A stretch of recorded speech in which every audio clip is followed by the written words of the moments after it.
Buenas tardes a todos, bienvenidos a esta sala donde vamos a compartir el tema de manejo prehospitalario de la vía aérea a cargo del tecnólogo en atención prehospitalaria Alejandro Aro. Él es de Ecuador y sabemos que dentro de la plataforma en este momento tenemos personas de Perú, de Colombia, de Ecuador, de Venezuela.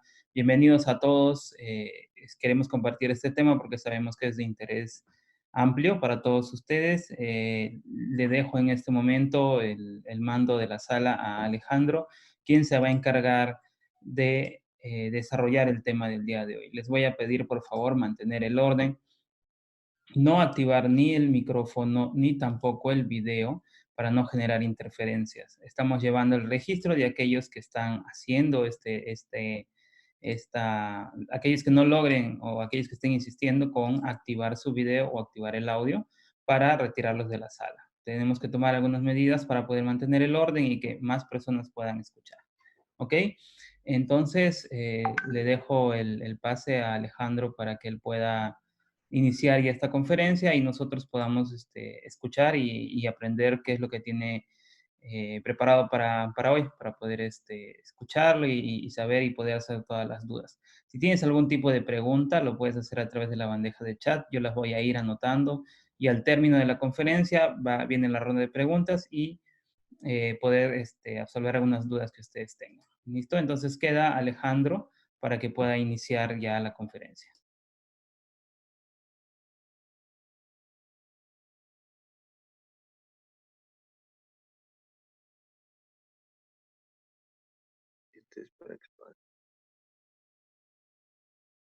Hola, hola, ¿me escuchan todos? Sí, te escuchamos, Sí, Alejandro. se escucha bien, sí, porque tengo en la pantalla el menú de lo que tú estás gestionando los participantes. ¿Podrías minimizarle? Ah, perdón. Espérate, te voy a... eh, ¿Listo? ¿Ahora sí? No, ¿Ahí? ¿Mejor? no, Sigue saliendo. A ver, dame un sí. segundo. Sí, participantes 61 y está la lista de participantes ahí. A ver. Trata de tú de minimizar, no hay ningún problema. Hay un botón amarillo para minimizar. No, no lo puedo hacer. ¿No lo puedes hacer? A ver, dame un segundo.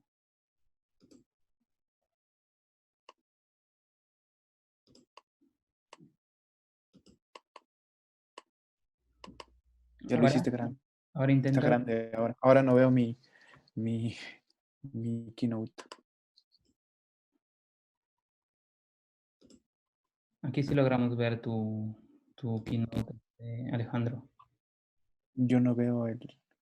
Tengo la pantalla de los participantes ahora en toda mi pantalla. Ok, dame un segundo.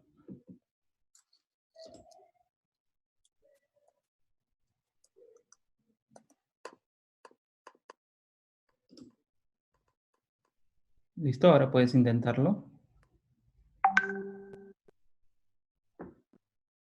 No, Ya, te pido por favor que dejes de compartir la pantalla y vuelvas, desactiva el compartir pantalla y vuélvelo a compartir para que te pueda salir.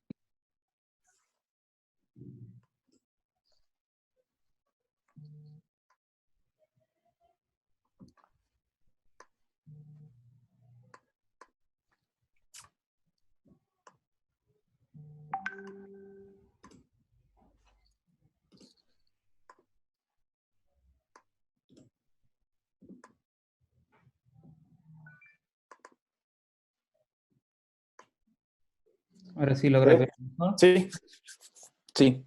Ok, listo, listo, ¿Se Alejandro. escucha bien el audio? ¿Está bien? Sí, se escucha genial. Ya, vale. Listo, ya puedes Bueno, ir. ¿puedo iniciar ahora? Sí, sí, claro que sí. Ok. Bueno, buenas tardes con todos. Gracias por participar, entrar en la sala.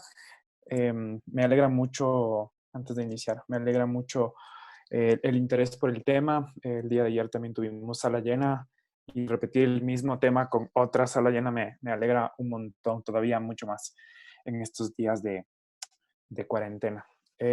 Juanito me ha pedido que les colabore un poco con respecto a algunos tips sobre qué hacer con un paciente para manejar su amenaza de la vía aérea frente a una posible falla respiratoria aguda de un paciente infectado con COVID. Así es que, pues, es mi gusto estar con ustedes aquí y vamos a iniciar. Mi nombre es Alejandro Aro y, pues, soy paramédico de cuidados críticos. Soy docente ahora de una escuela de paramédicos acá en Ecuador y estoy a cargo de la cátedra de manejo de paciente crítico y reanimación cardiopulmonar avanzada. Y las cosas que me gustan más es enseñar vía aérea. Bueno, vamos a empezar con esto ahora, ¿sí? Antes de iniciar todo esto, les puse estas 3 preguntas que me imagino que todos tienen dudas cuando ustedes atienden un paciente normalmente con falla respiratoria aguda. Estas 3 preguntas en el transcurso de la presentación las vamos a ir resolviendo, pero al final de la clase ustedes se van a ir respondiendo las preguntas y es el objetivo de esta presentación. Entonces, mi primera pregunta que yo les voy a plantear ahora ¿es necesario oxigenar a todos estos pacientes? ¿Es necesario que todos los pacientes con emergencia por COVID sean oxigenados? Los vamos a responder. ¿En qué fase debo iniciar o debo decidir iniciar la oxigenación y la ventilación? Es súper importante también. ¿Y es realmente o absolutamente necesario intubar a todos estos pacientes? También lo vamos a ir resolviendo. Entonces, primero, ¿los pacientes con COVID hacen hipoxia? Sí. Vamos a ver la clasificación un poquito más adelante, cómo lo clasificó eh, la OMS con respecto a las enfermedades por COVID, a las asociaciones por COVID, pero la gran mayoría de pacientes con amenaza respiratoria o con amenaza de la respiración tienen hipoxia. Sí. Les puse este dibujo sobre la fisiopatología, lo que hace el COVID, lo que hace este virus al reproducirse en los neumocitos tipo 2 del alvéolo es disminuir la permeabilidad capilar, o sea, producir vasodilatación capilar, y al producir vasodilatación capilar, el intercambio gaseoso entre el oxígeno y el CO2 en la membrana alveolo capilar cambia y esta permeabilidad produce también daño en el neumocito y pues se reproduce el virus en su siguiente proceso fisiopatológico, que no lo voy a hablar porque eso no es importante ahora para esta clase. Entonces, entendiendo que la hipoxia se produce en el alvéolo, más no en la vía respiratoria alta, les puse esta imagen ahora de un alvéolo. Este es un alvéolo que está cortado en esta sección, lo estamos viendo ahora por dentro. Entonces pueden ver cómo este alvéolo normal, este alvéolo funciona normalmente con el sistema alvéolo capilar para intercambiar oxígeno e intercambiar CO2. Pero si ustedes pueden ver la imagen de arriba, el alvéolo que está cortado en este corte sagital, el alvéolo no es redondo por dentro, el alvéolo es como un panal de abejas, si ustedes lo pueden ver. Esta funcionalidad del alvéolo es muy importante para entender esta falla respiratoria aguda, porque al alvéolo, al tener esta forma de panal de abeja, el alvéolo se mantiene abierto cuando nosotros expiramos con presión positiva. O sea, cuando yo expiro a través de la boca e inhalo CO2 a través de la respiración, mi alvéolo no colapsa, no se cierra como una funda. El alvéolo se mantiene abierto con presión positiva. El problema del COVID es que esto, al producir falla en la permeabilidad capilar del alvéolo y del neumocito tipo 2, esto produce que el intercambio gaseoso disminuya y el alvéolo colapse, o sea, el paciente que cuando está respirando consume el volumen residual dentro del alvéolo.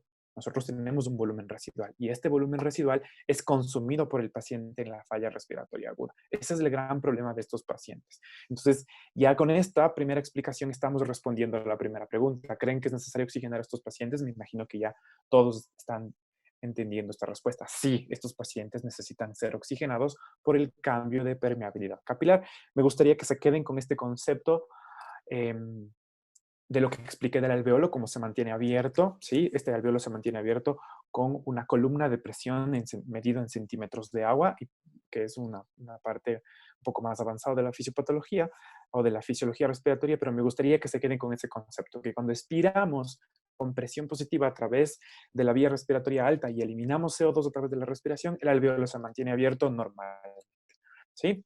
¿Por qué es importante entender esto? Eh, por la clasificación de los síndromes clínicos asociados con COVID. La OMS ha clasificado estas 6 enfermedades asociadas a COVID. que son enfermedad leve, que es lo que estamos haciendo ahora en casa. O sea, la persona que tiene signos de síntomas y no tiene fiebre o tiene tos, mocos, se queda en casa. Neumonía, los pacientes adultos mayores con falla respiratoria anterior o con enfermedades respiratorias altas anteriores van a hacer neumonía por el cambio de permeabilidad capilar en el alveolo. La neumonía puede convertirse a severa, los pacientes van a hacer choque séptico o sepsis, y lo que vamos a ver ahora es el síndrome de dificultad respiratoria aguda, que eso es lo que ustedes deberían saber tratar fuera del hospital o en la sala de emergencias. Entonces, eso es lo que vamos a ver ahora. ¿Cómo tratar el síndrome de dificultad respiratoria aguda? Que es lo que nos interesa ahora para saber cómo tratar a estos pacientes fuera del hospital o en la sala de urgencias si el paciente apenas llega con falla respiratoria aguda. Entonces, paso a paso, me gustaría que analicen esta imagen un momento y la vean ahí y entiendan por qué les puse esto de paso a paso. ¿Por qué les puse esto de paso a paso? Miren a Superman cómo está vestido, ¿sí? Eh, Él tiene sobre las mallas, sobre el pantalón, tiene puesto el calzoncillo o el interior, ¿sí? Esto es algo que nosotros en emergencia no debemos hacerlo. No debemos eh, trabajar de la parte más avanzada a la parte más básica. ¿Cómo debemos hacerlo?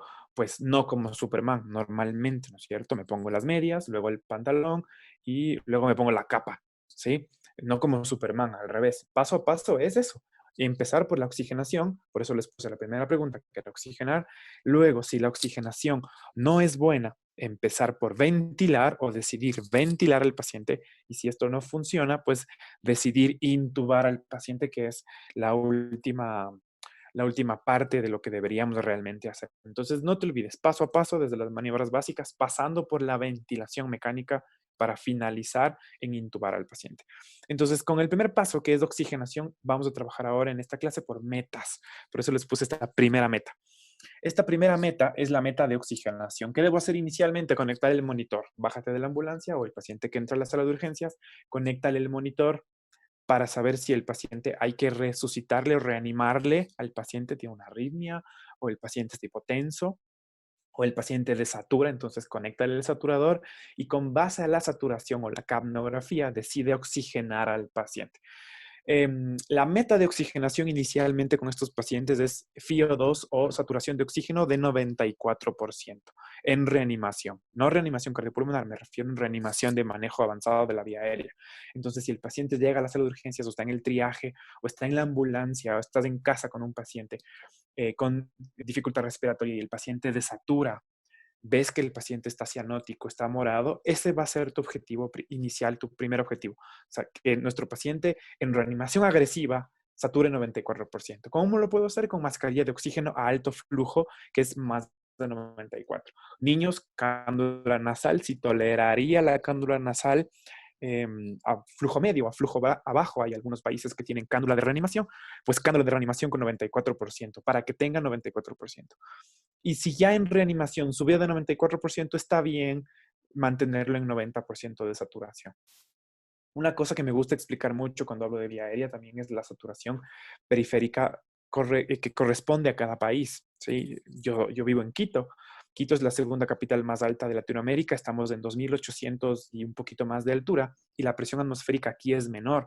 Por lo tanto, para nosotros, un paciente con amenaza de la vía respiratoria, en falla respiratoria, que sature 90 para nosotros ya es una emergencia, porque vivimos en un lugar muy alto. Me imagino que la gente que está en Perú, la gente de la costa, la gente de Lima, por ejemplo, no van a ver ese tipo de amenazas porque ustedes son una población costera. Entonces, pues para ustedes llegar a 94% con una mascarilla de bajo flujo va a ser súper fácil. Para nosotros no. Para nosotros es muy complicado. Eh, y es algo que siempre, y cuando doy vía aérea, siempre digo esto. Estamos en un lugar alto, 90 ya es hipoxia leve. Entonces, no tengas en 90 los pacientes, tenlos en más de 94, que es la guía de la OMS ahora para estos pacientes. Y no por menos importante, pero lo mejor para estos pacientes es usar un filtro. ¿Qué es el filtro? Es un dispositivo que impide el flush o impide la aerolización del virus a través del flush a través de la saliva para el reanimador. Entonces usa un filtro si le vas a oxigenar al paciente o usa un filtro entre el oxígeno, el paciente y el dispositivo para que el paciente no aerolice y no te contamines. Metas. Segunda meta, meta número 2, ventilación. Si el paciente tiene falla respiratoria aguda, si tú ves que con la primera oxigenación, a pesar de que esté saturando 94%, ves que el paciente está en posición de trípode, semisentado, no puede hablar una frase completa, en la auscultación pulmonar el paciente tiene cambios en el murmullo vesicular, están barridos las bases pulmonares. Este es un paciente que tiene amenaza de la ventilación y el problema con la amenaza de la ventilación es que los pacientes en amenaza tardía de ventilación, en falla tardía en ventilación, van a hacer hipotensión. Entonces, cuidado con estos pacientes porque van a hacer falla rápida. Estos pacientes vas a tener que intubarlos rápido. Entonces, si ya la oxigenación no logra sostener la saturación de oxígeno, el paciente va a entrar en la siguiente fase que es amenaza de la ventilación. Y este paciente hay que asistirle a la ventilación, ¿sí? Entonces, para asistir a la ventilación vamos al punto número 4, que es CPAP o VVM, ¿sí? ¿Cómo debo asistir fuera del hospital o cómo debo asistir si estoy en mi ambulancia y mi ambulancia no tiene un ventilador neumomecánico? Debo asistir a la ventilación de forma manual, como ves acá en la imagen de la derecha. ¿Cómo debo asistir a la ventilación? Pues con VVM. ¿Qué debo hacer? Colocar la bolsa, conectar el cilindro de oxígeno, darle alto flujo y asistirle al paciente a la ventilación. Cuidado con estos pacientes con COVID, porque habíamos dicho que el alveolo está colapsado. Entonces, tú le estás obligando al paciente a cómo debe respirar. Tú le estás enseñando al paciente a que respire.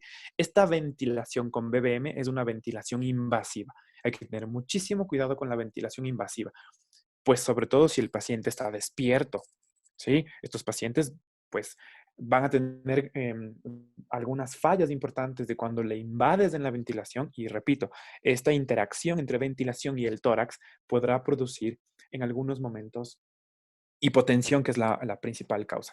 Puede regurgitar el paciente, por ejemplo. Entonces, versus el VBM, ¿qué sería mejor que tengan en la ambulancia o tengan en el triaje de la emergencia? Un CPAP, que es un dispositivo no invasivo de la ventilación que se autocontrola el propio paciente cuando respira. Siguiente punto clave, punto número 2 del PIP, 5 centímetros de agua. Ya expliqué un poquito en el proceso de la hipoxia qué es lo que le pasaba al paciente. Entonces, cuando yo presiono la bolsa, como ves en la imagen, aquí en la imagen tenemos una válvula tomate, la ves ahí, se calcula. Esa válvula es la que se regula a cuánto, a 5 centímetros de agua. ¿Qué hace el PIP? El PIP lo que hace es el trabajo fisiológico del alveolo que está cansado, que está en falla. El PIP en 5 centímetros de agua básicamente lo que hace es mantener el alveolo abierto con su volumen residual para que el paciente no se consuma el volumen en la expiración total. Entonces, pues, cuando tú sueltes la bolsa de reanimación, sueltes sueltes la bolsa del BBM, el PIP va a mantener el alveolo abierto y eso va a hacer que la saturación del punto número 3 de la diapo, el paciente suba a 94% o suba de 94%. Entonces, primer punto clave de la meta número 2, no ventiles a un paciente con presión positiva invasiva sin PIP de 5. Inicialmente, es una muy buena idea ventilarles a todos los pacientes con PIP de 5, adultos y niños inicialmente. Hay fórmulas para calcular el PIP, por ejemplo, con el índice de masa corporal, por ejemplo. Si el paciente tiene hasta índice de masa corporal de 30, el PIP debe calcularse a 5. Y si sube de 30 a 40, el PIP debe duplicarse a 10. Y si es un niño y pesa más de 20 kilos, el PIP debe subirse a 15, por ejemplo. Pero son cosas de terapia respiratoria, son cosas para calcular en el ventilador. Inicialmente este es un ventilador en la ambulancia, entonces dale PIP de 5, dale 15 litros y espera, ¿sí? Espera. Y una cosa importante, ventilar solo de ser necesario. No le sometas a los pacientes despiertos a esta ventilación invasiva. ¿Por qué? Porque el paciente puede colapsar en ventilación invasiva. ¿Ok?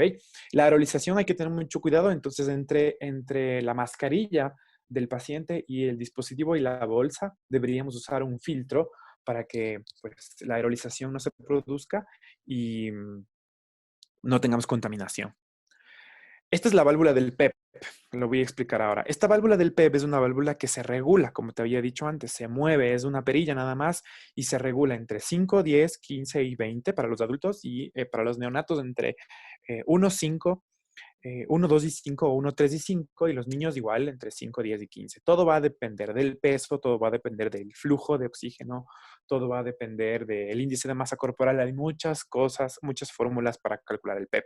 Pero inicialmente, repito, en la ambulancia, colócale el PEP en 5 y ventílale al paciente que eso va a mantener, como ves aquí en el dibujo de la derecha, de la izquierda, perdón, en las flechas verdes, eso va a mantener que el alvéolo se esté abierto, no se colapse y la permeabilidad capilar se mantenga con el alvéolo abierto porque ya está vasodilatado.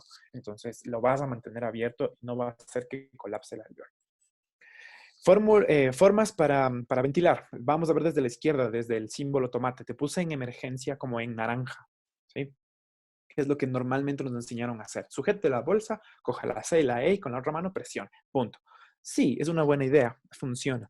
Pero para estos pacientes que están en urgencia respiratoria no es tan buena idea. Entonces me gustaría que hagas la de la mitad. ¿Sí? Por eso te puse un like.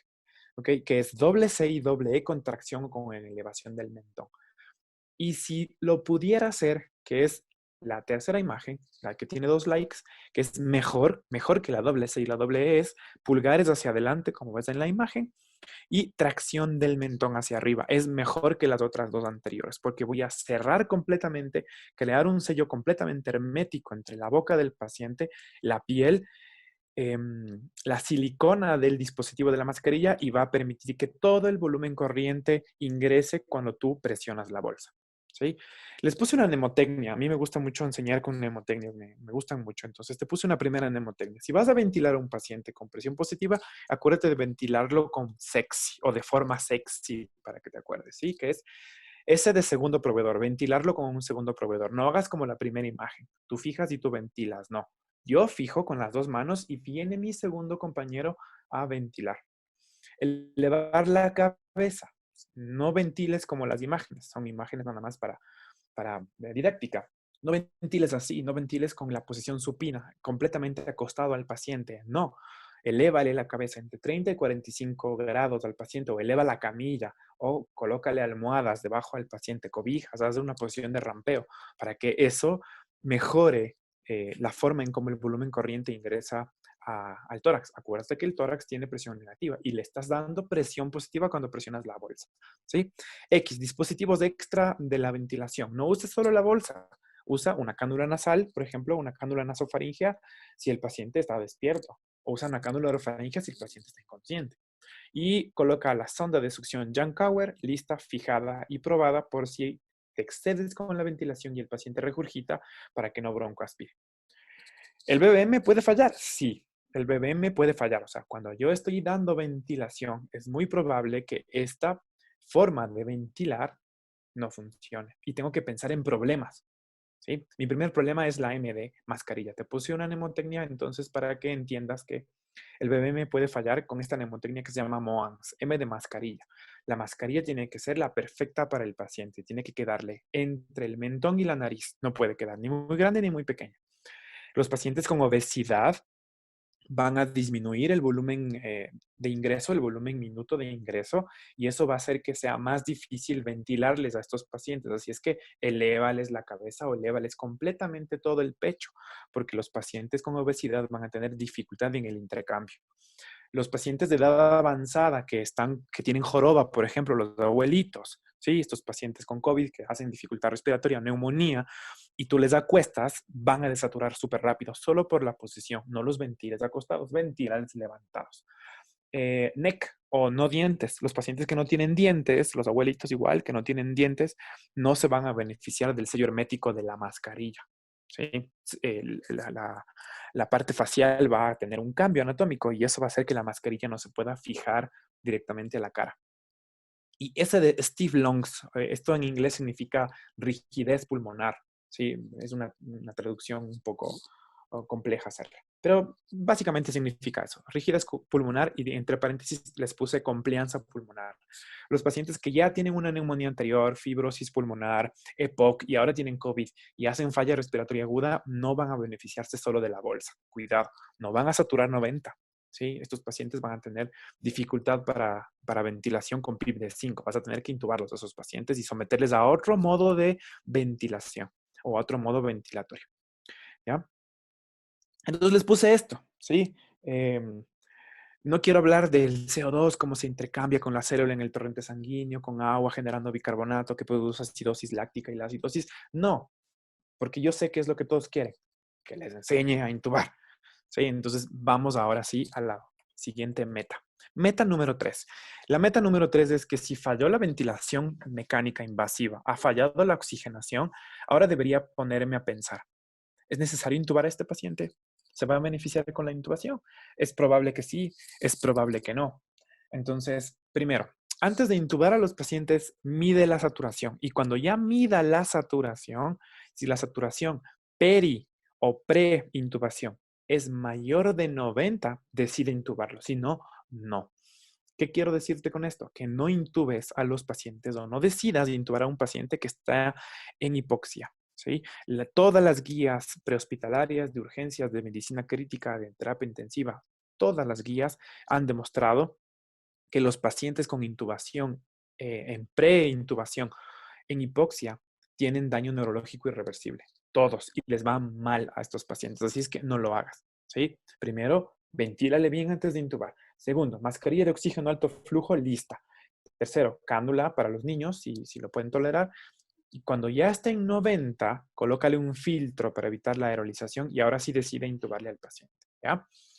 Les puse dos artículos buenísimos. Desde el 2006 ya se preguntaron ellos, los gringos, como siempre, ¿cuál es el mejor, cuántos son los mejores intentos de intubación? ¿Cuántos intentos de intubación debería hacerlos? ¿Sí?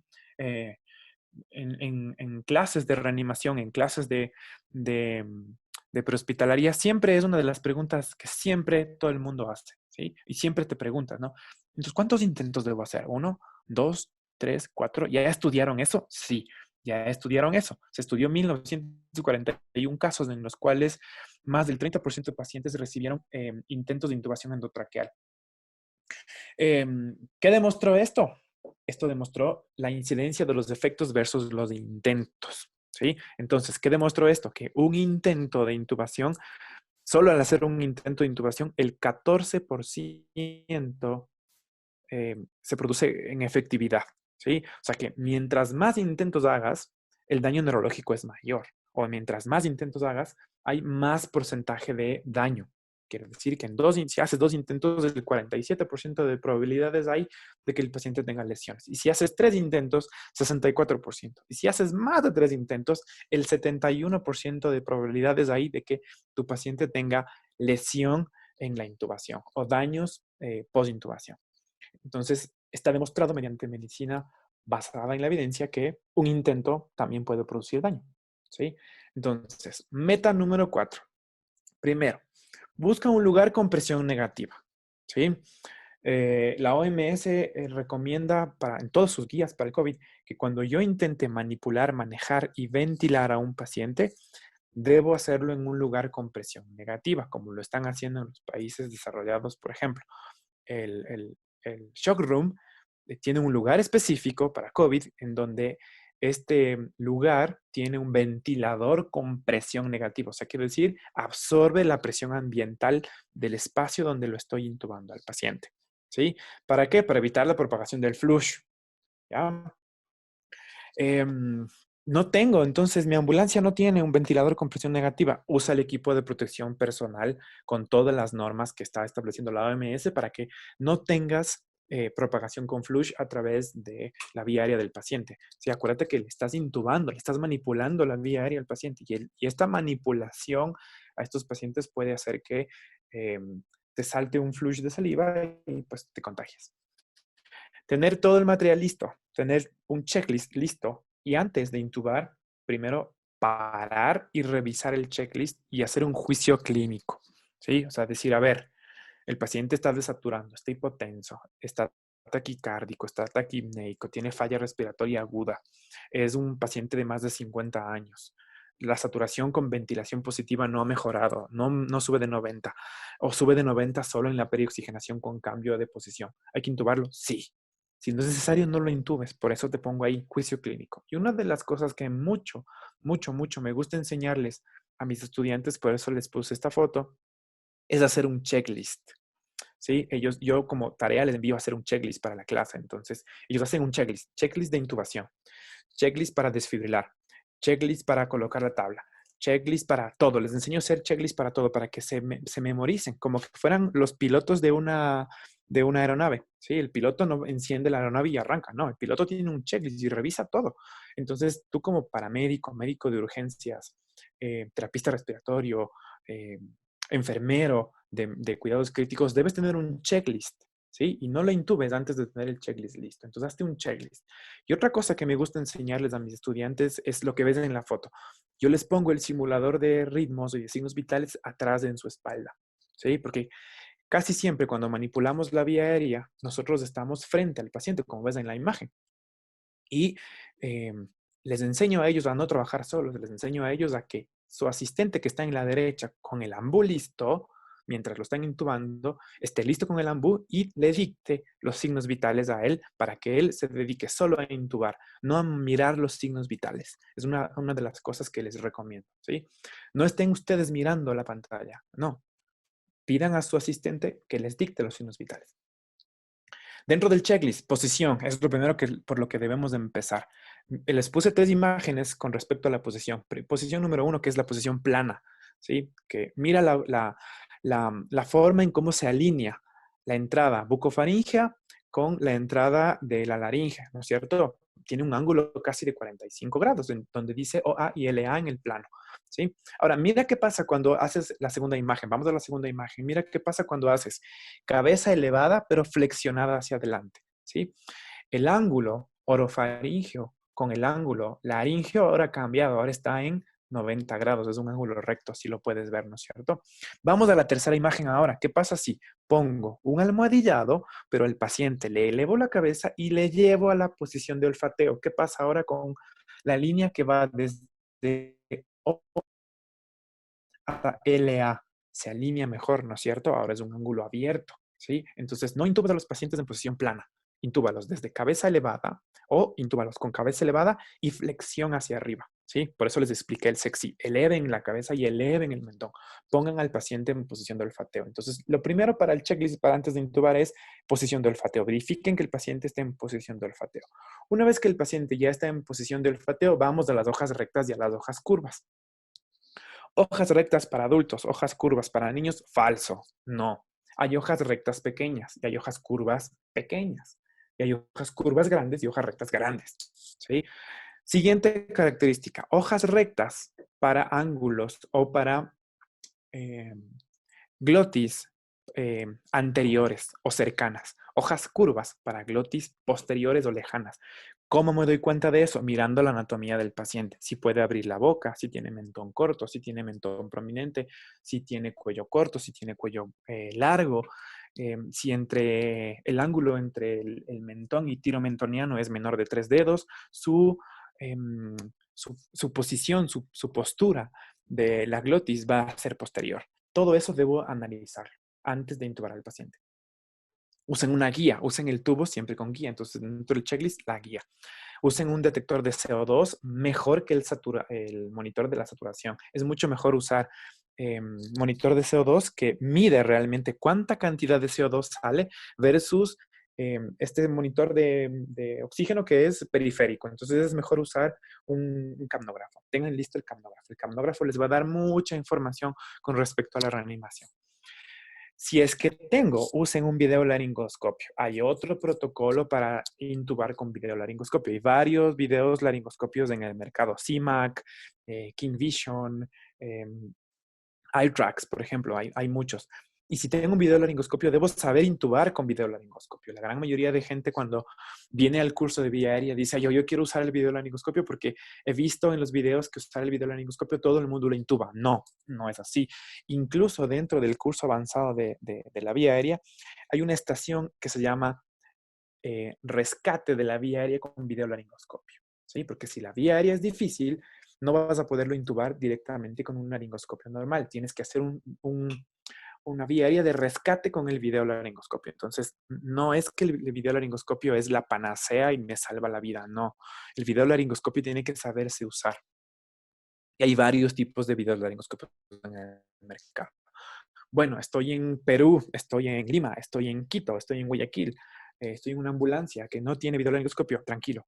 Usa una hoja recta si la vía aérea es posterior y, perdón, si la vía aérea es anterior o una curva si es posterior, mídele bien, reposiciónale bien y no vas a fallar en el primer intento. Sobre la guía, usa un buggy, que es otro, otro dispositivo bastante bueno que usan mucho los gringos. Usan mucho el buggy, que es una guía como de plástico, más o menos. No es un alambre duro, que también tiene otro procedimiento. Es otro tipo de intubación. Se llama intubación por buggy, que es introducir primero el buggy, o sea, que es como una guía dentro de la tráquea, asegurarle al buggy y dentro del buggy introducir el tubo para que vaya adentro. Entonces, mira, solo en este checklist, en esta meta número 4, ya hemos revisado varios tipos de intubación. Intubación con hoja recta, con hoja curva, intubación con buggy, intubación con videolaringoscopio, con buggy, por ejemplo. ¿Sí? Hay varias formas de intubar a un paciente. Y por último, no funciona, sé que voy a fallar en la intubación o ya falla en el primer intento, no lo hagas más. Regrésate a intubarle con un supraglótico y listo. Hazlo con un supraglótico. Esta es la forma en cómo ustedes deben trabajar para asegurarse que la vía aérea va a ser permeabilizada en el primer intento. Uno, el reanimador número 1 es el que intuba. A la derecha, a su derecha, está el reanimador número 2, el que ventila, como viste en la imagen de mis estudiantes. Y a la izquierda, el número 3 es el que circula, ¿sí? Es el que circula que el medicamento, la vía, le toma la presión, el que tiene listo el succionador Jankauer. Y el número 2 es el que tiene listo la bolsa de reanimación, la jeringuilla, el fijador del tubo. Y el número 1 se dedica ¿a qué? A intubar. ¿Sí? Y el número 3 o el número 2 es el que le dicta los signos vitales. ¿Para qué? Porque si le estoy intubando al paciente y en algún momento cuando introduzco la hoja del laringoscopio desatura el paciente, pues el número 2 me va a decir a mí, hey, para, me va a tocar el hombro y me va a decir, para, está desaturando. ¿Qué tengo que hacer yo? Quitar el laringoscopio y reanimarlo de nuevo. Por eso se forma este triángulo de reanimación, cuidado crítico. Y al final, esto terminaría así, de izquierda a derecha, desde el rosado al verde, paciente, ¿sí? Entre el paciente y el ventilador, la mascarilla o el tubo. Entre la mascarilla y el detector de CO2, el filtro viral. Es el filtro que retiene la partícula del virus para que no pase a través del CO2 y no se contamine el ventilador. Acuérdate que este paciente va a tener que estar en ventilación mecánica varios días. Así es que si no le pones un filtro, el ventilador se contamina y luego ya no vas a tener un ventilador en tu sala de urgencias o no vas a tener un ventilador disponible en tu ambulancia para tu siguiente paciente. Acuérdate que esta es una emergencia que hay que priorizar mucho los recursos y nuestro principal recurso es saber usar el ventilador y saber intubar a estos pacientes. Si mi ventilador se contamina a través del tubo corrugado, voy a perder ya un dispositivo. Este ventilador me va a servir para el siguiente paciente 24 horas después. Y si ya se contaminó, pues no lo vas a tener disponible. Ves que en ventilador también tiene un slash y dice BBM. El BBM hace la función de ventilación, sino que yo presiono el BBM con la bolsa. Entonces, algo que les comentaba también a los chicos de ayer, yo trabajé en Estados Unidos en un servicio de transporte de cuidado crítico y la primera vez que fui a la guardia, llevamos un paciente ventilado, lo intubamos. Y llegué al hospital y cuando le cambiamos, le pasamos a la sala de urgencias, al shock room y tal, recuperamos el material, recuperé yo el ventilador, el BBM, no el ventilador, bueno, el BBM. Y cuando recuperé el BBM, yo me lo iba a guardar para llevármelo a la estación y lavarlo. Y mis compañeros de guardia, hey, ¿qué estás haciendo? Digo, recuperando el ventilador porque lo vamos a tener que lavar. No, eso aquí no. Eso en Ecuador. Aquí el BBM es único para cada paciente. Ellos hacen eso. El collarín cervical es único. Colocan el collarín, colocan el BBM y lo desechan. Va al tacho rojo. Y eso a mí me llamó mucho la atención. Pero claro, aquí en Ecuador, me imagino que en Lima es igual.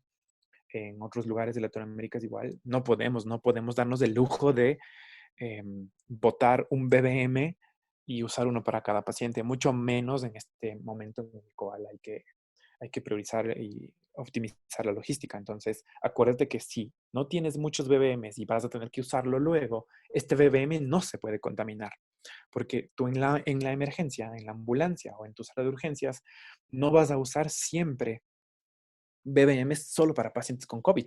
Puede ser que mañana llegue un niño en parada respiratoria o un adulto en parada respiratoria por un, no sé, un infarto de miocardio y vas a tener que ventilarlo, ¿sí? Entonces, el filtro viral es lo más importante aquí, en este circuito. El circuito debe quedar así, de izquierda a derecha. Paciente, tubo, mascarilla, filtro viral, detector de CO2. Si no lo tengo, no importa. Tubo corrugado y en el tubo corrugado le conecto la bolsa de reanimación. Esta es una siguiente pregunta. ¿Hay pacientes que están despiertos y los pacientes despiertos pueden hacer falla respiratoria? Sí, eso es lo más común. Es mucho más común encontrar falla respiratoria en pacientes despiertos que en pacientes inconscientes. Es difícil encontrar un paciente inconsciente. No es tan común encontrar un paciente inconsciente con falla respiratoria aguda. No, más bien es al revés. La gran mayoría de pacientes despiertos están en falla respiratoria aguda y esta es una de las cosas más comunes en el COVID. ¿Sí? Y bueno, antes de esta imagen, ¿qué hacíamos? Les hablo de hace muchísimos años atrás, cuando yo aprendí las primeras técnicas de intubación. ¿Qué se hacía antes? A los pacientes despiertos se los intubaba por la nariz. ¿Sí? O sea, ese era el protocolo de hace, cuando la televisión era en blanco y negro.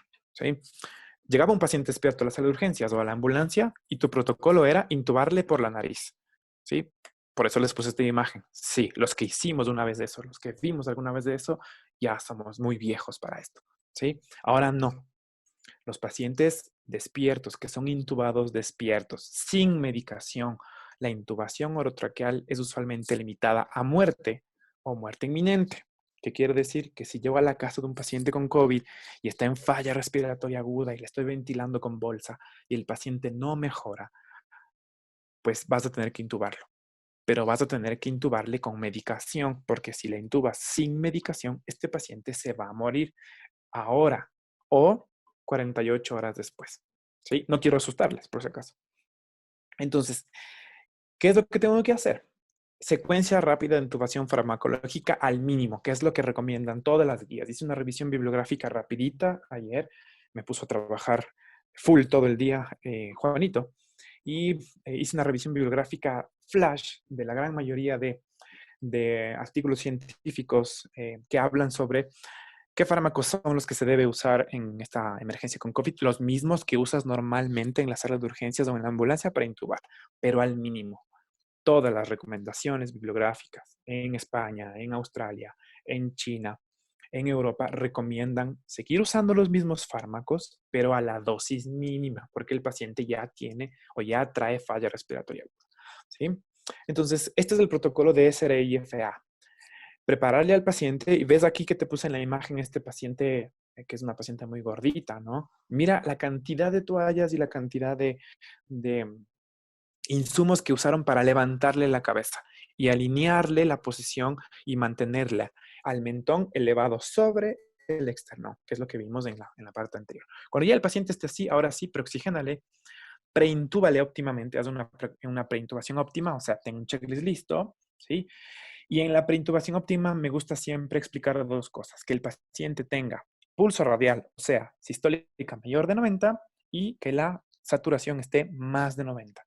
Si estas dos cosas están listas, o sea, check, saturación más de 90, check, tensión arterial más de 95 o tensión arterial media, para los que son médicos, tensión arterial media más de 65, perfecto. El paciente no va a tener complicaciones durante la intubación. Luego le canalizo la vía y le hago la parálisis con inducción. Voy a explicar eso un poquito más adelante. Le posiciono el tubo, coloco el tubo con una prueba y la mejor prueba para colocar el tubo, la mejor prueba para saber si el tubo está bien puesto es el detector de CO2. Cuando el detector de CO2 me marque más de 30, perfecto, el paciente ya está intubado. Y la posintubación del manejo. Asegurar el tubo, conectar el ventilador, conectar el filtro, el tubo corrugado y configurar el ventilador. Y si no tengo el ventilador, pues yo ventilarle de forma adecuada al paciente. Al mínimo, ¿qué debería usar? Aquí tengo un error, lo siento. Es meta 1 sedar y meta 2 paralizar. Esto no lo había corregido ayer. Juanito tiene la culpa. Meta 1, sedar. Puedo usar dos cosas. Son dos cosas que acá en Ecuador, en el servicio prehospitalario, se usan muchísimo, se usan bastante, con mucha seguridad. Los paramédicos, con un buen entrenamiento de farmacología en pocas horas y un buen entrenamiento en manejo de la vía aérea, saben usar bien el midazolam y el fentanilo. Terminan haciéndolo bien. Entonces, el midazolam es un muy buen medicamento para dormir al paciente y el fentanilo en sinergia con el midazolam va a potenciar el efecto del mida y el paciente va a tener pseudoanalgesia. No le va a doler, se va a dormir en un momento, pero va a estar consciente su sistema reticular activante. Entonces, primer momento de la meta, no intubar solo con opioides o solo con sedantes. Esto es lo mismo que intubar por la nariz, o sea, muerte. Luego de colocar el midazolam y el fentanilo, vamos a la meta 2, que ahora sí es paralizar. ¿Qué voy a hacer? Dejar que el paciente respire. Sí, voy a repetir de nuevo.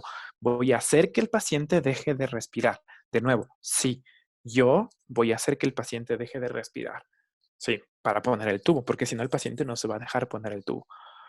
Y puedo usar lo que ves ahí al mínimo. Etomidato 0,3, ketamina 1,5, propofol 1,5, rocuronio 50 miligramos. No uses la dosis gringa, ¿sí? Porque los gringos usan rocuronio a la dosis mínima que es 50 miligramos. Pero ellos, como son muy grandes, usan 3 frascos, o sea, 150 microgramos. Imagínate un paciente peruano, un paciente colombiano, un paciente ecuatoriano de 70 kilos con 3 frascos de rocuronio de 150 miligramos. Uf, ¿sí? Va a ser paro respiratorio en 30 segundos, ¿ya? Y succinilcolina a la dosis más baja, un miligramo kilo. Es lo que recomienda la OMS y es lo que recomiendan todas las guías para intentar intubar a los pacientes. Ojo con el fentanilo, que puede hacer hipotensión, y ojo con el rocuronio, que actúa en 34 segundos. Sí, la vida media es 1 minuto, pero el mecanismo de acción actúa súper rápido. En 34 segundos el paciente dejó de respirar, ¿ya? Y el tubo se va adentro, lo colocas el tubo corrugado y se acabó. Es súper fácil. Entonces, no esperes que el paciente con COVID llame a la ambulancia, se siente, abra la boca y el tubo vaya adentro. No. No esperes que un familiar llame a la ambulancia y diga, mi familiar tiene fiebre, tiene dificultad respiratoria y no responde. Y que tú llegues y el paciente lo intubes rapidito. No. La gran mayoría de estos pacientes están despiertos, tienen fiebre, están en choque o están en hipoxia severa. Ya no quiero aburrirles más. Quiero que continúen con su cuarentena, jugando PlayStation o mirando Netflix. Entonces quiero terminar ya con recomendaciones generales. Primero, usa tu equipo de protección personal si no tienes filtros para aislar los dispositivos de la vía aérea como mecanismos de barrera. Todos creo que ya estamos sobresaturados de cuál es el equipo de protección personal que se debe usar. Evitar el contacto cercano a la boca del paciente es algo muy importante si le voy a intubar. Ya sé que no es posible, ya sé que eso es una recomendación que raya un poco en la imposibilidad, pero mientras menos me acerque a la boca del paciente es mejor. Solo y si es absolutamente necesario para acercarme para colocar el laringoscopio. Usar dispositivos supraglóticos como alternativa a la intubación después de la primera falla, o si no estoy seguro que lo voy a intentar o lo voy a lograr, porque es un paciente que tiene brackets, es gordito, cuello corto, tiene barba, tiene joroba, no sé. No te lances a intubarle directo, usa un supraglótico. No intentes intubar en hipoxia. A estos pacientes no se los debe intentar intubar en hipoxia, ya lo expliqué. Y no uses un BVM sin filtro. El filtro tiene que ser una barrera para la aerolización para estos pacientes. Eso es todo con respecto a lo que les había preparado ahora. Vamos a preparar con Juanito la ronda de preguntas. Preguntas solo fáciles, por favor, preguntas fáciles. Y quiero terminarles indicando esto de acá. Muy interesante su información. Muchas gracias. Quiero terminar con esto.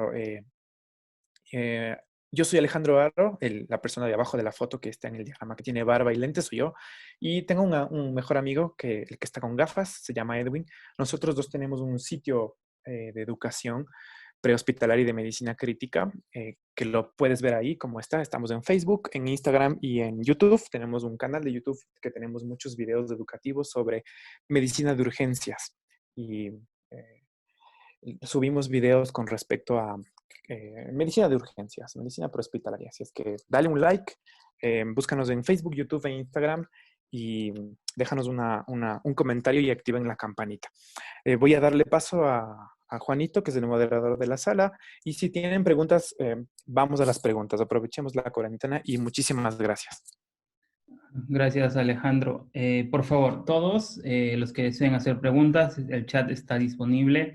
Las preguntas son solamente por el chat. Les pido por favor no activar los micrófonos porque lo que va a generar es un cruce de audios y va a empezar a saturar la sala. Hoy ha salido mucho mejor que ayer, ha estado más fluido, ha habido menos complicación. A aquellos que han estado, que inicialmente estaban en YouTube, donde estaban haciendo la retransmisión, pues lamentablemente tuvimos que cancelarlo o no continuar con la transmisión por cosas de YouTube, el algoritmo, la censura y todo lo demás. Actualmente está todo censurado. Muchos de ustedes hubiesen querido que esta transmisión sea por Facebook, pero uno de los principales motivos es eso, es la censura, ¿ok?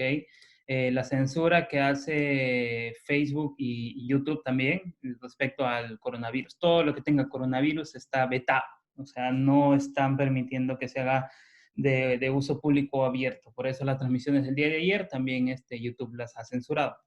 Regresando a eso, les pido por favor aquí dentro del chat plantear todas las preguntas que tengan. Vamos a hacer una lectura total de unas 5 o 7 preguntas para poder ya cerrar esta ponencia. Así que por favor, escribir las preguntas respectivas por el medio del chat.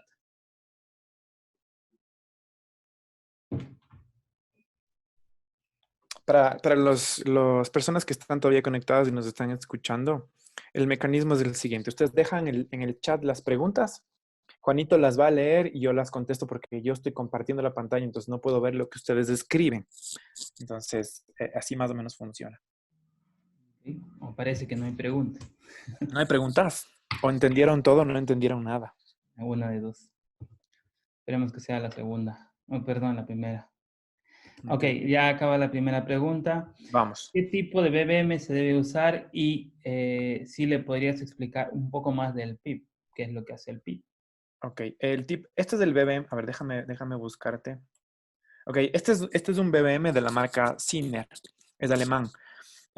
No sé si se la pueda conseguir en Perú, pero acá es realmente fácil de conseguir. Es muy, muy barato. Cuesta, me parece que al por mayor $16 o $18. Pero es un BBM. Todos los BBM son de un solo uso, ¿sí? La particularidad de este BBM que me gusta a mí es que si ustedes pueden ver aquí en la parte blanca, el BBM, ¿sí?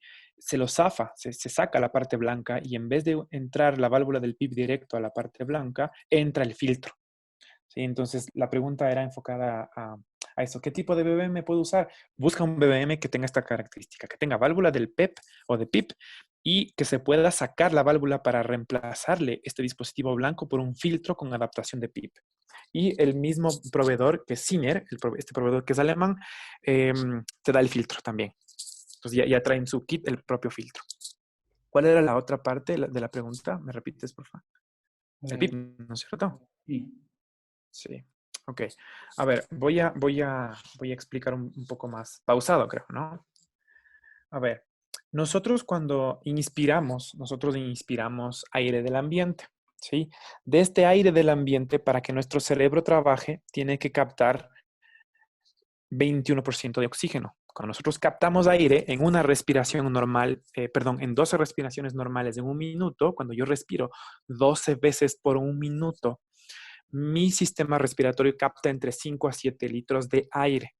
De esos 5 a 7 litros de aire, solo el 21% está cargado con oxígeno, que es lo que capta mi sistema alveolo-capilar.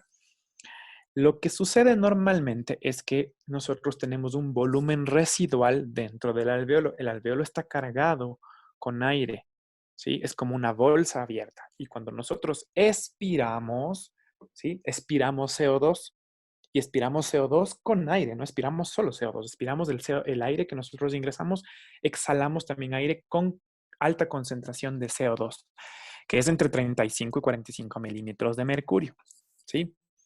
Para que nosotros exhalemos CO2, tenemos que entender que la exhalación a través de los bronquios, la tráquea y la vía respiratoria alta tiene que hacerse con presión, con mucha presión, porque mi sistema respiratorio funciona con presión negativa.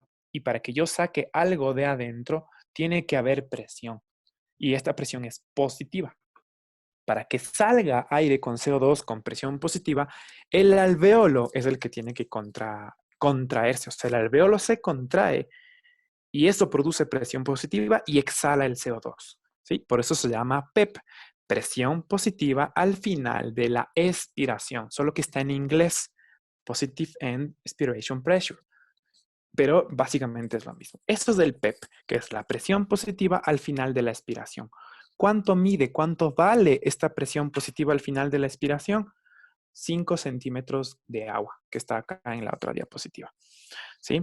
Esto es una constante fisiológica que se la mide con una columna de agua. ¿Sí?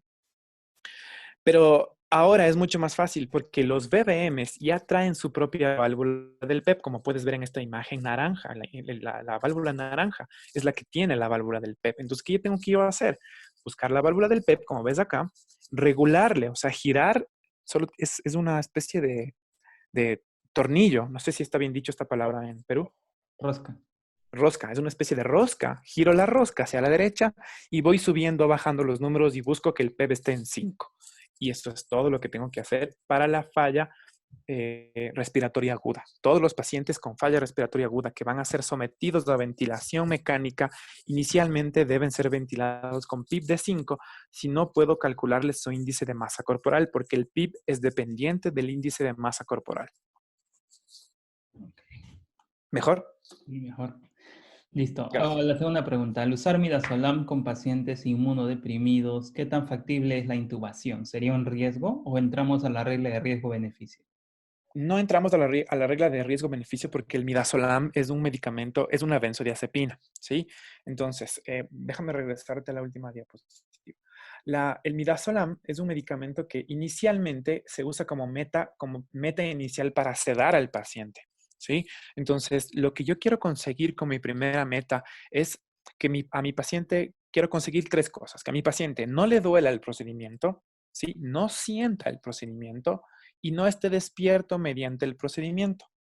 Esto lo consigo mezclando midazolam con fentanilo, haciendo una sinergia farmacológica. Entonces, el midazolam no va a producir inmunodepresión porque el midazolam que vas a usar no es una dosis grande. La dosis de midazolam es 0,01 a 0,05 miligramos kilo de peso o de 3 a 5 miligramos. Entonces, la vida media del midazolam es súper rápida en esa dosis pequeña. El paciente va a orinar midazolam en los siguientes 40 minutos. Sí, así es que tranquilo. Si le usas a la dosis mínima, que sería 0,03 miligramos, 0,03 miligramos kilo, más 50 miligramos o 25 microgramos de fentanilo, este paciente va a estar dormido en los primeros 5 minutos y pues se va a metabolizar en los siguientes 15 minutos y el paciente en 40 minutos ya no tiene nada. Entonces, la respuesta es no. El paciente no va a tener interacción de inmunodepresión con midazolam. Ok. Gerardo nos dice que para los que trabajamos en ambulancias llegamos al domicilio de un paciente confirmado con COVID-19. El motivo del llamado es una dificultad respiratoria. Llegamos, saturamos y la saturación es de 92. ¿Qué se le realiza primero? ¿A qué está enfocada la pregunta? ¿Qué se le realiza primero de qué? Me imagino que en el abordaje del paciente, ¿no? En el abordaje del paciente. Respecto al Ya. manejo de la vía aérea, para ser Ah, más específicos. ok. Bueno, es muy buena pregunta. Lo que habíamos dicho al inicio, la gran mayoría de pacientes por falla respiratoria con sospecha de COVID van a tener este va a ser el llamado por la ambulancia, falla respiratoria. Entonces, ahí lo vamos a clasificar. No hablamos de eso, pero lo vamos a clasificar. Si la falla respiratoria es leve y el paciente no tiene desaturación, es un paciente que no se le debe intervenir en la vía aérea. No le toques, no le hagas nada a ese paciente por la vía aérea. Trabaja los otros sistemas. Tómale la presión, porque puede ser que el paciente esté hipotenso.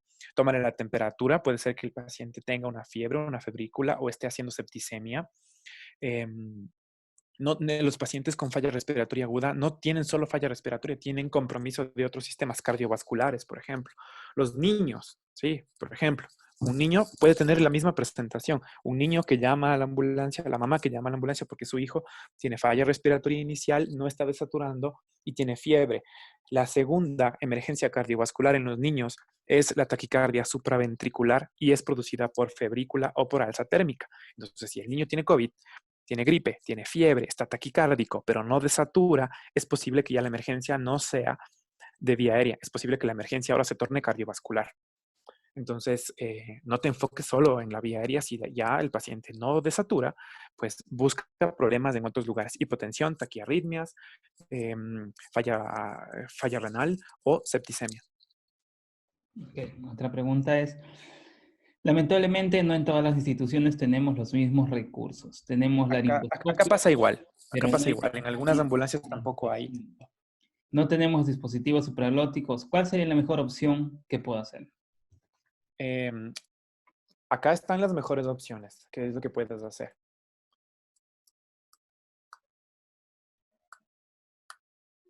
¿Dónde está? Se me perdió, lo siento. Aquí están las mejores opciones. No tengo cómo intubar porque no tengo el laringoscopio. Tranquilo, regrésate a ventilar. Esa es la mejor opción. El paciente, me gustó mucho la pregunta anterior. Es un paciente con COVID que tiene falla respiratoria leve, no desatura. Tranquilo, oxígenalo y eso es todo. Ok, vamos a ver. En caso de no existir los filtros por falta de insumos, ¿qué se puede hacer? Bueno, pues usar el equipo de protección personal. La recomendación es usar los filtros. Eh, Acá tampoco se están usando, acá tampoco hay filtros, como te había dicho. El único proveedor aquí de ventiladores con filtros es Ciner, pero no los hay. Aquí hay otros ventiladores de otras marcas.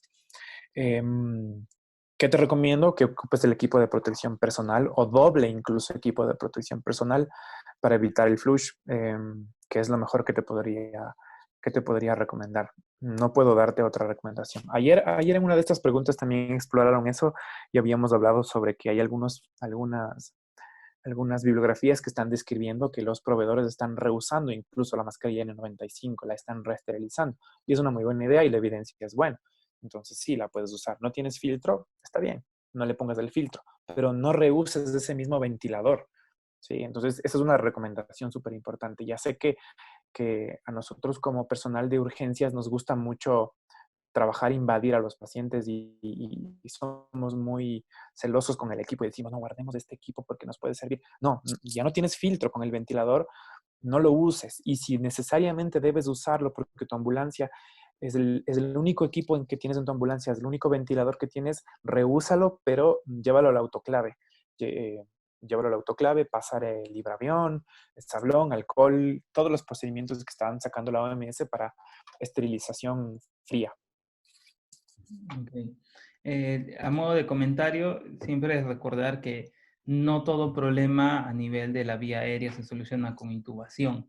Sí. Entonces, hay muchos comentarios que no he leído por eso, porque prácticamente nos preguntan, ¿y en qué momento nos van a enseñar a intubar? ¿No? Por ejemplo, acá hay uno que acaba de llegar. Si un paciente es un adulto mayor y está inconsciente, está desmayado, está cianótico, ¿se realiza la intubación? Inicialmente no, pues obviamente hay que hacer todas las metas que vimos anteriormente. La primera meta con este paciente sería oxigenar, la segunda meta es que si la oxigenación no mejora, voy a ir a esta diapositiva que les puse acá. Y si no mejora, pues desventilar y si no mejora, pues desintubar. La última meta de todas es intubar. Por eso les puse esta foto con el Superman, con el calzoncillo afuera, no con el calzoncillo afuera. La idea es hacerlo por capas, como la cebolla, una capa tras otra capa. Primero oxigenar, luego ventilar y luego intubar. Esa definitivamente es la respuesta y siempre va a ser la respuesta. Okay. Listo, hay muchas preguntas similares, por eso estoy resumiéndolo en algunas. Si alguien tiene una pregunta distinta a la que ya hemos comentado, lo puede escribir en el chat y ahí les vamos a poder dar respuesta. ¿Ok? Mientras tanto, le voy a pedir a Alejo, por favor, vete a la última diapositiva. Claro. A todos, en nombre de la Escuela Aprende de Paramédicos, quiero agradecer su participación.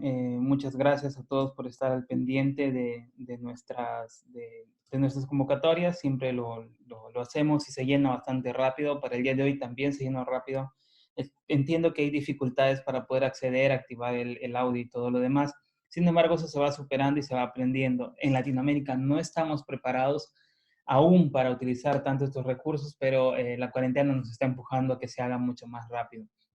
Les quiero invitar a buscarlos en YouTube y en Facebook a los fichas IMS. Muy buen contenido, esperamos ya los próximos capítulos de la segunda temporada. Sí, estamos trabajando en eso.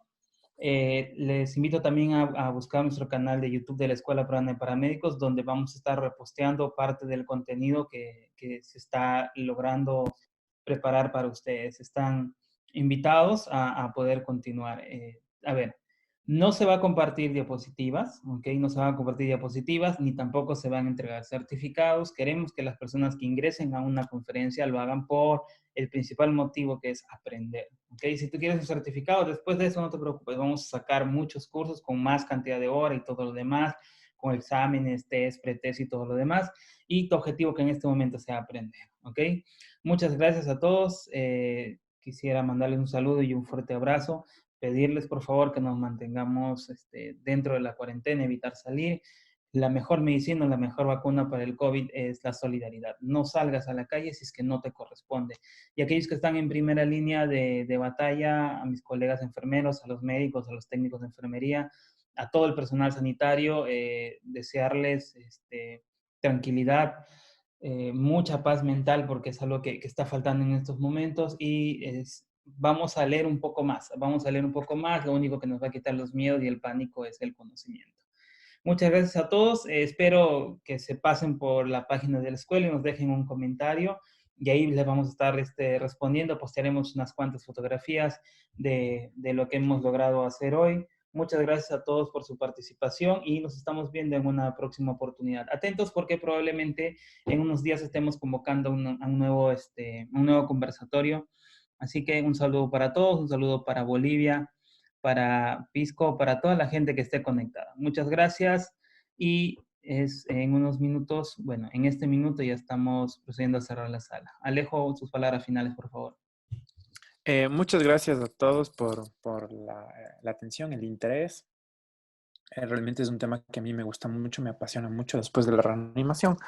Y pues si en alguna oportunidad, después de que se acabe todo este problema de salud que estamos teniendo, puedo regresar a Perú y compartir algunos cursos con ustedes, estaría muy, muy, muy feliz y muy agradecido de poder regresar a esa hermosa ciudad que es Lima y a ese hermoso país que tienen ustedes para poder compartir con ustedes algunas cositas. Cuídense mucho, no violen la cuarentena, por favor. Y a las personas que están trabajando, fuerza, un abrazo, que tengan una excelente guardia siempre y cuídense mucho. Los señores, con nosotros fue todo por esta tarde. Muchas gracias y nos vemos pronto. Hasta luego.